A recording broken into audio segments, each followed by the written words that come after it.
The world is full of evil, from kidnappers to human traffickers, from corruption to injustice. But amongst these evils, some of them are made and not born. Sojin, a boy whose sister was taken away from him at an early age, becomes a killer, nicknamed the God of Death.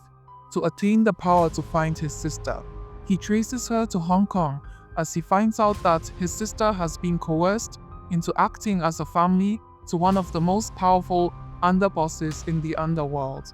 He finds his first clue with Shin, an information broker who is helping him search for his sister. As the duo find Parung, one of the men in the underworld, using his killer skills, Sojin defeats Parung. Parung refuses to talk as he grabs Sojin's dagger and uses it to stab his neck. We see the head of the underworld named Wang talking to his son named Yuan. Someone suddenly comes in and bows to Wang and introduces himself as Birim. The shocking thing that happened is that Birim turns out to be Shin, the broker helping Sojin find his sister. My question is Shin a two-faced bastard trying to use both sides, or is he loyal to Sojin? Let's continue the story.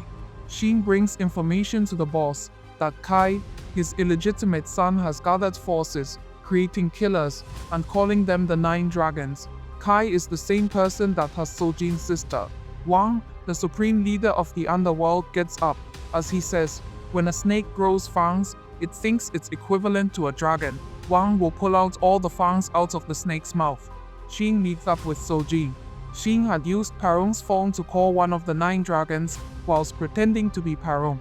This is so that they can capture him and extract information. We see Khan, one of the Nine Dragons of which Shin called, using Parung's phone. He comes to the meeting point, but Shin and Sojin decide to wait. Khan gets fed up as he descends into a bus. Sojin and Shin follow Khan quietly. Shin sees two men in the same dressing also following Khan, so he decides to follow them instead. Sojin suddenly loses sight of Khan when a voice speaks from his back saying, "Were you the one who killed Parung?" Khan says while staring at Sojin intently. Sojin pulls out his knife when Khan sees the other two men that were tailing him. He runs away when Sojin also chases after him. Khan's skills in parkour are very great, but so is Sojin. Khan slides on the handle of the elevator stairs, while Sojin skates on it. The duo halts at a place when suddenly, the two men in the same costume attack both of them at the same time. Khan, confused about this situation, runs again. He runs on walls to escape Sojin, but Sojin doesn't back down. Khan finally enters a train and feels relieved that he has lost those chasing him. This action was too early as Sojin makes his presence known. Khan pulls out his cold weapon when Sojin also pulls out his daggers. They both pounce on each other like two dragons ready to devour one another. They clash weapons and Sojin moves in with a stab. Khan parries the stab away and moves to slit Sojin's throat. Sojin ducks to dodge and spins to attack again. Khan uses his weapon as a shield and blocks the attack. Khan realizes that Sojin's style of fighting isn't Chinese but Russian. Sojin advances forward when Khan blocks the attack. The duo attack and defend against each other several times with no one winning. The bus moves to the left side, unbalancing the fighters. Both of them hold a pole and uses it as a balancer to kick each other's faces.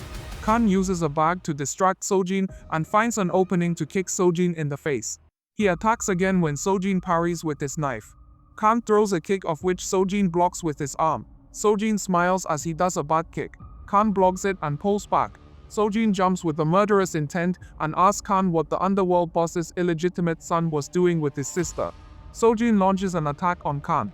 Khan blocks the attack with his knife as we see one of the dragons as a sniper. She shoots the gun when the bullet passes in front of Sojin and cracks the glass. Taking this scene to a few seconds ago, Khan spots his comrade, the sniper named Last Dragon, and does a jump kick which throws Sojin away, saving his life, saving him from being pierced by the bullet. It turns out that he gave an item to Sojin containing drugs. Tissing is seen in a car with the men in the same costume. They are known to be called Left Shadow and Right Shadow, loyal people of Yon, the legitimate son of the underworld leader. They are seen with Yon as he goes to meet his illegitimate brother named Sai. Two of Kai's men come out as we see the gigantic one named the Great Dragon and the slim one named the Lesser Dragon. We see a female coming out when Shinsing stretches his neck to see her. He has a shocked expression on his face as he sees Sojin's sister, who is nicknamed White Dragon. Yeon tells his men to move out as they are heading to the headquarters. Sojin meets up with Marina, a broker part of the Russian group that Sojin trained at. They check on the drugs Khan gave to Sojin and realize that it's the prototype of a drug circulating in China. She tells Sojin not trust Chinsing too much because he might be an enemy to him later. We see Khan, also known as the Azure Dragon, reporting to his superior named Demon Dragon. Demon Dragon says that he has introduced another card in this death game. We see Chen, a top-tier assassin from the mainland in China, the new card sent in by the Demon Dragon. We see that Wang has taken Kai to the headquarters. Kai stands in front of the impregnable fortress, a place that signifies the strength of the most powerful man in the whole continent. Kai could have never entered this place without the commands of the king of the underworld. They get to the first line of defense, which stands the great general. All who pass by his side has to leave their weapons with him. If should anyone refuse, his head would be the penalty to pay. Kai walks forward to meet the second line of defense named Fist King. He is said to have no one to rival him in terms of fist arts. With him, whether friend or foe, the moment he deems you a threat to the head's life, he will slowly break every bone in your body before finishing you off. He is more like a punisher. Going on to the third line of defense, the strongest martial weapon master. He is calm like water, but scary like a tsunami when he is angry. And finally, the last defense line, the strongest of them all. First to many, second to none, the underworld boss's shadow himself. He stays by the boss at all time. You wouldn't know what hit you until you lie bleeding out once the boss commands him to do so. Kai has gone through all these fortresses until meeting the boss.